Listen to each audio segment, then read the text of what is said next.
so bad. Where are you in the car?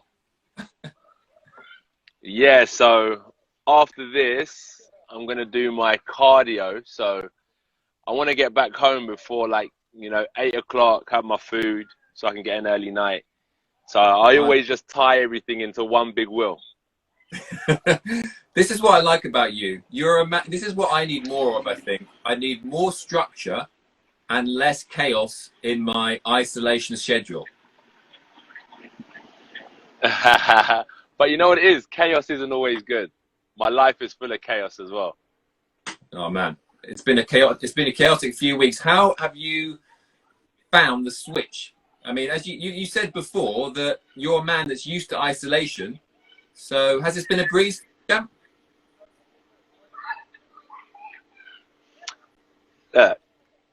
There's two things that can really cause disruption in one's life, and that's one is your, fear that your health is going to deteriorate, and number two is fear that your finances are going to deteriorate. So even though, like, the gods have blessed us with lovely weather and some extra time, yeah, it's been hard to adjust for sure, because 9 or so weeks ago I was having all these plans of what I was going to be doing around this time, and everything's just really, really changed. But life goes on.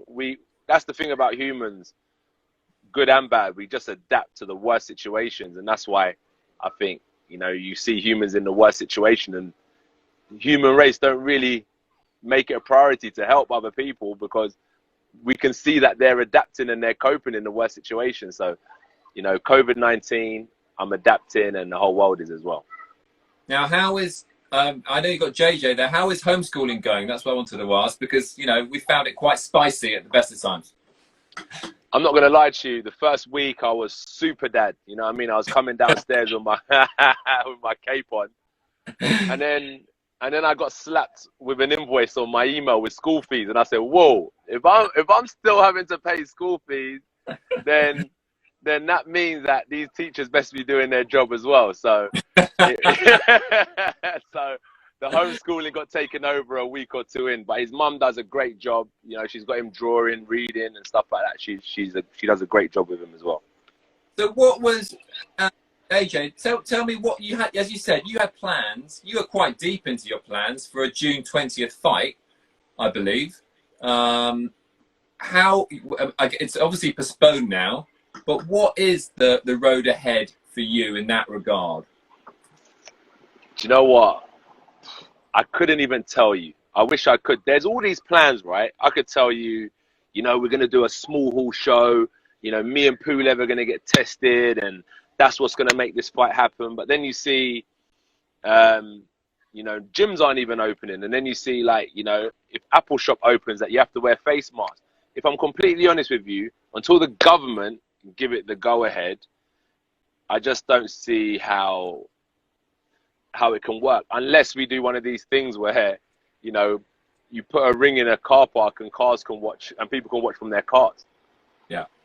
But I just can't see mass gatherings or any boxing happening anytime soon. No. I know our good friend Eddie Hearn has a plan to build some sort of superstructure ring in his back garden and held events there. Do you have any? Does that sound like an idea that might have some runway? You know what? I gotta respect Eddie, because you see that type of hunger and that passion for the sport. It's finding ideas and being creative out of the worst situation. From traveling the world and doing stadium fights, having to put it in your office's back garden. So, if that's the case and it is acceptable, 100%. And I said, we're gonna find out now if people really want to fight. The reason is, a fighter saying, yeah, I'll fight anywhere, anytime, any place. All right, then fight in my back garden. There's not going to be that many people out, but you're fighting the world champion who's coming to knock you out. Oh, I don't really want to fight because I'm not going to be too up for it and all that. Nah, man.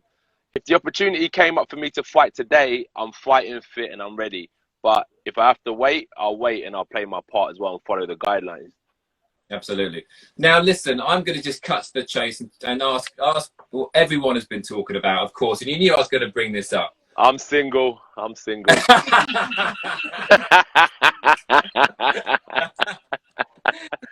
Where is she? Rehearsed that. All right. Listen, Pulev said he's not willing to step aside for you to have a British unification fight with Tyson Fury. What's your response to that? If I'm going to be honest, if I was the same as Pulev, I wouldn't step aside either. So Pulev's entitled to do exactly what he wants. He's in position to fight me. So if he wants the opportunity to fight, he sticks to his guns. But if he wants to see, you know, the two world champions in Great Britain clash, then step aside. But that's the only options. If he wants to fight me and he's confident, come get this work. Or if you would rather sit back and watch what happens with me and Tyson Fury, that option's there as well. But if I'm honest with you, my negotiations with Pulev are a bit different. I think he has a lot of things that he needs to sort out with Deontay Wilder. Right. Just see my mate in the park there as well. Nice one. But you know what? You know, in some ways, why are you wasting your time with just on someone the phone? Why are you? Why everyone? You know the fight that everyone wants to see. Why are we hanging on with Pulev? Why am I hanging on with Pulev? Yeah, is it contractual? Can't we just get straight to the chase? Yeah, so there's 5 belts: IBO, IBF, WBA, WBO. They belong to me. Tyson Fury has a WBC. So each of these governing bodies, so they have a ranking. So let's say 1 to 10, 1 to 10, 1 to 10. And in the IBF, Pulev is number 1, and that is the next belt I have to defend, the IBF. So that's why Pulev, if I don't defend it against Pulev, then the mandatory position will be removed from me, and then Pulev fight. And do you know who the next mandatory challenger is? Who's that? Charles Martin. That's the guy I actually won the belt from. So if I don't fight and defend my belt, then it will be Kubrat Pulev and Charles Martin that fight. And these are like obligations that you have to follow as a champion. I get that. And it's, and it's good that there's structure in place. But talking about the Fury fight, that is one historic clash that I'm sure eventually will happen. Whether it's this year or next year, your first or second, fight down the road, that is going to be a clash to end all clashes, right? The biggest. Look, you know what? There's going to be even bigger because I'm not going anywhere. I'm here to kind of make history. I'm hungry. I'm fired up.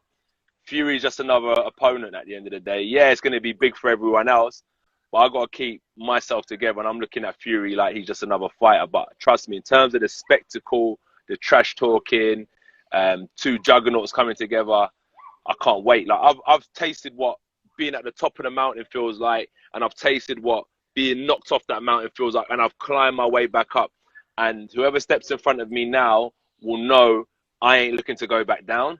So when I'm fighting Pulev and I get the opportunity to fight with Tyson Fury for the WBC Championship of the World, I think they're going to see what it feels for a man to have had it all and lost it and got it back. A man that's experienced those turbulences doesn't want to go through that again. Absolutely.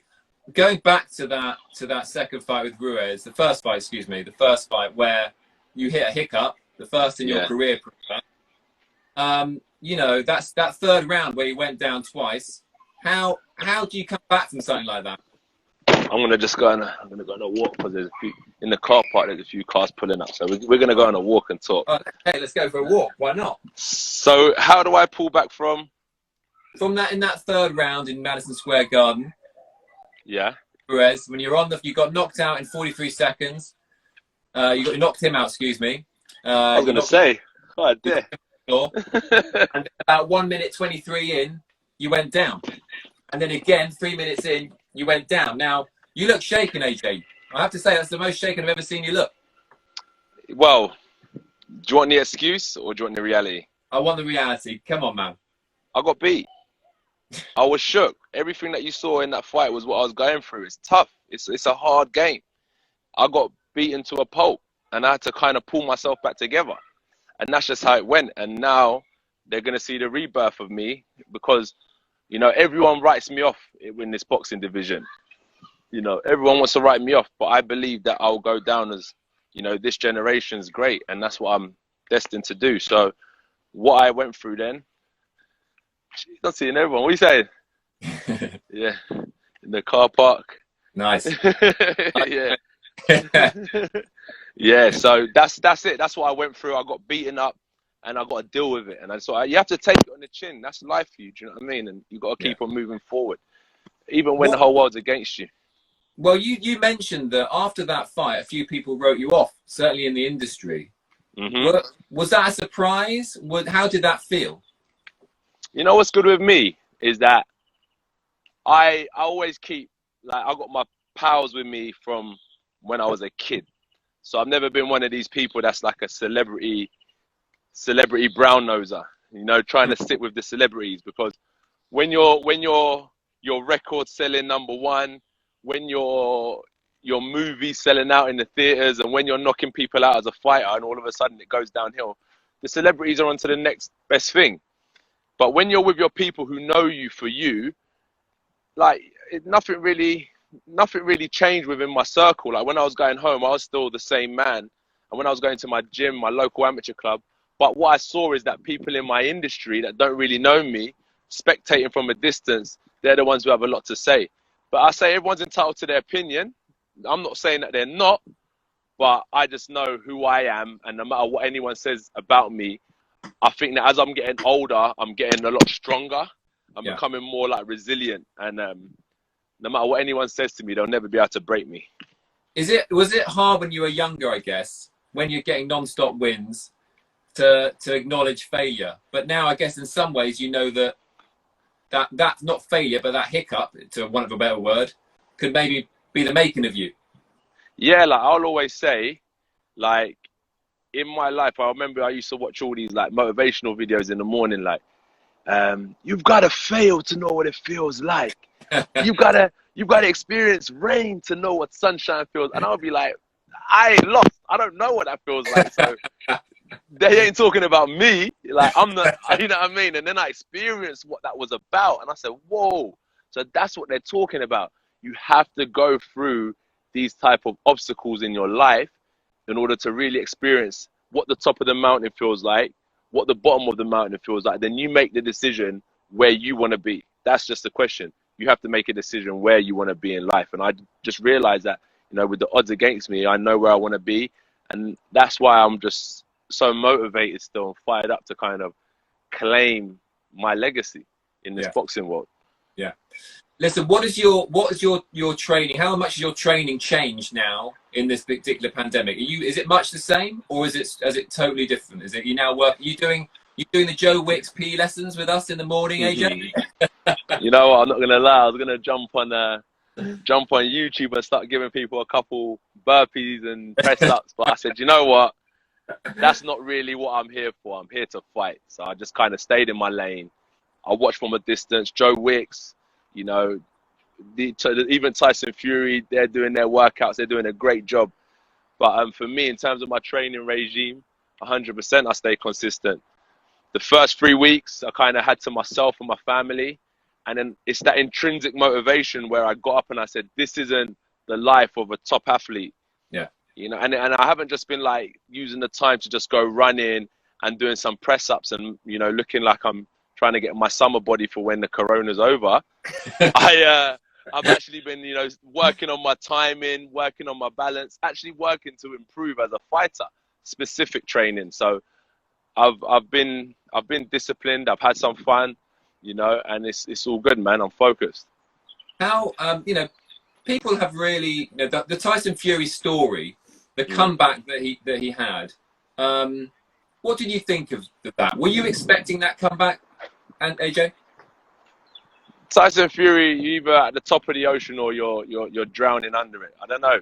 There's no balance, so I can't really comment on Tyson Fury, to be honest with you. I've got my own opinions and views of that person, but all I need to know is when I'm going to beat him and when I'm going to fight him. I don't really care anything else about Tyson Fury, with all due respect.